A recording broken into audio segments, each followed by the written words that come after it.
Okay, Thor versus Goku. Now, the first thing you have to go through is I'm looking at Goku from the anime. None of the mangas. None of the mangas.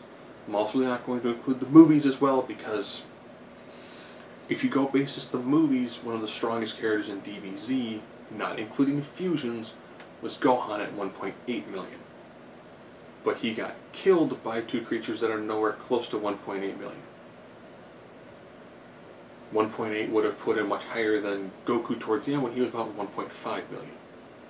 So if someone at 1.8 loses to two androids, when someone who is about 1.5 ends up being able to kill somebody like Boo, or it's in pretty chances of something like Boo until of course they do the fusion, which then put the two of them together at like 3.5. I've actually got some numbers from the Dragon Ball Z wiki. Of course they have every single number. We'll get down to the Majin Buu series. Goku at Super Saiyan 3 maxes out at 1.2. Am I reading that right, or is that 1 point? No, I was at 1.2 billion. Vegeta, when they combine, over 1.5 billion. So Super Gogeta is 2.5 billion. I think that they had Gohan during... where was that one at? Of course, it's every single time they're listed individually. So now I'm just trying to go back to find the history of Trunks. History of Trunks, my mistake. He was 1.8 billion. So Gohan was 1.8 billion during the history of Trunks. This, of course, is the anime as well as the stuff they dealt with in the comics. Depending on the source material you go from, Frieza actually has 3 different power ratings all at the exact same time. Which is going to be weird. I have to scroll back to find where they had initially have Frieza listed at. Because they have Frieza as 3 different power levels. Now they also have Chi-Chi leveled at 300, which would mean she had the exact same, she was pretty close to Piccolo before the battles with Vegeta. Which is just crazy to think that in the very beginning, Piccolo had under 400, he was like 340 something, and Chi-Chi towards the end had 300. And I don't think Chi-Chi was anywhere near as powerful as Piccolo was in the very beginning. Therefore, that kind of shows that the majority of the power rating stuff is way too random. You really can't use that as one of those, oh, well, he's 1.8, so that means that 1.8 billion, you should be able to do X, Y, and Z. No, that pretty much means nothing. So, now that I've gotten that out of the way, and Dragon Ball Z is very, very notorious for having their numbers are pretty much about the equivalent of what you read in like the strategy guides related to a superhero. You know, Thor at some point in time has been shown to match speed with Silver Surfer. Other times he's like, man, I can't hit Spider-Man. So I'm trying to take out as much of the variability as possible. I've read some of the blogs people have done this, and they normally pick some of Thor's weakest things, like, man, Thor couldn't hit Wolverine. I'm pretty sure if Thor really wanted to beat Wolverine, he would just use lightning. Why does he really need to hit Wolverine with his hammer? But then they'll show the exact same time, well, you know, this is Goku when he was a child taking lightning from somebody else. And he was fine.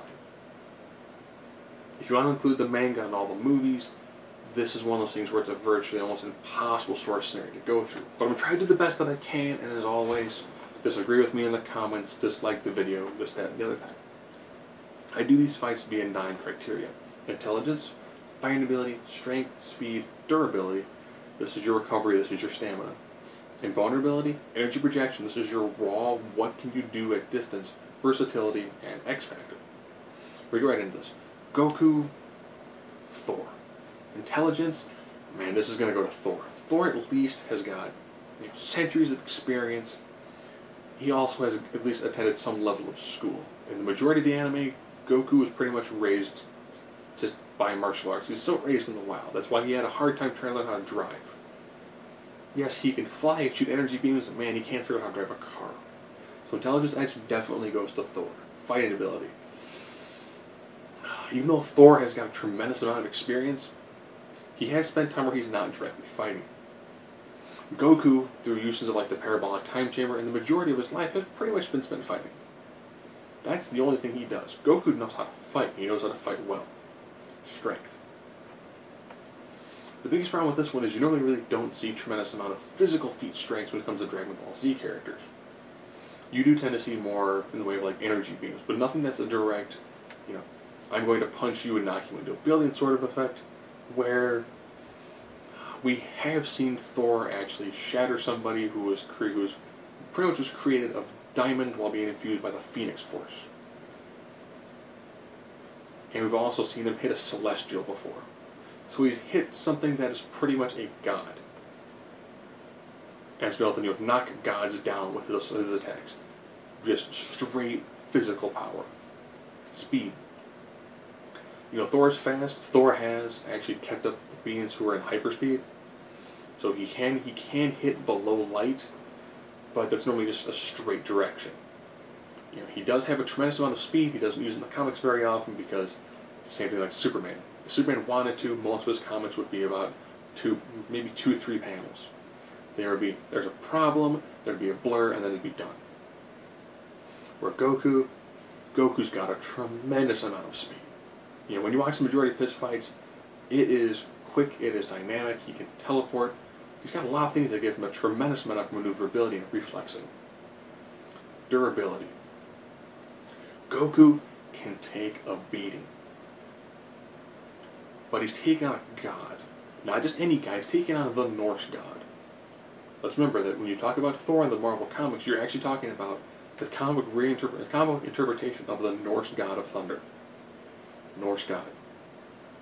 So you're talking about one of the supreme fighters of a race of virtual immortals. And Thor by himself is an immortal. Is he going to get tired? No. No, there are stories where he had, I want to say it was either a 3-month or a 3-year non-stop battle with frost giants. I don't think that Goku is going to be going more than a day fighting. Remember in the anime, he would fight and then he'd get ridiculously hungry. Well, he's fighting somebody who's not going to get hungry. Of course, these two were to fight to the point they both stopped to go get a bite to eat. I would feel sorry for wherever they go because they're cleaning them out of house and home. Invulnerability. I'm waiting for the comments on this one. Thor has, depending on writer, been shown to be bulletproof, blast-proof. He actually has also taken direct shots from Celestials. And has not dropped. That is a ridiculous amount of invulnerability. Where Goku gets cut a lot. Goku gets cut, abrased. He takes a tremendous amount of damage, but he does not have that direct level of invulnerability. He's taking predominantly blunt force attacks, so when he takes something that's not a blunt force attack, you do see him actually get cut, you do see him bleed. Occasionally that happens when it comes to Thor, but the vast majority of the time, Thor is taking bludgeoning attacks, he's taking piercing, he's taking slashing attacks, and he is absolutely fine. Energy projection. This is the raw, how much damage can you put out? At the same time, you're probably thinking, well, Goku can do a spear bomb that can destroy a planet. True. Goku doesn't have that ability. Do I think he's going to have the time? Do you think Thor's going to stand there for like 2 minutes? No. The Kamehameha wave. The initial blast from it is powerful. However, it still requires a level of charging. Now, compare that versus something, say, like the God Blast that you can see that Thor can kick out. Thor's God Blast has actually knocked back Galactus, and it has hurt Ego. Ego, essentially, is the living planet that if you're probably thinking, well, in Dragon Ball Z, they bust planets like crazy. Yes, they infrequently use attacks that have been shown to destroy planets. But they've never fought a living, sentient planet. Ego is so powerful that even someone like Galactus knows to not mess with him. And Thor has been able to physically harm Ego. Ego, at one point in time, had rockets attached to him to keep him at a different trajectory so he couldn't control his own momentum and his own location. Because Galactus had a problem trying to hurt him. Think about that. For a while, Ego came to Earth, and the Fantastic Four actually had to bring Galactus in to save Earth, therefore invalidating the promise that Galactus would not feast upon the planet. That's how dangerous Ego is. And Thor was able to deal damage to Ego with one of his more powerful attacks. He was also able to slow down Juggernaut when Juggernaut was at his highest power. When Juggernaut was truly an unstoppable force. So that God Blast is ridiculous. And guess what? It requires virtually no charging.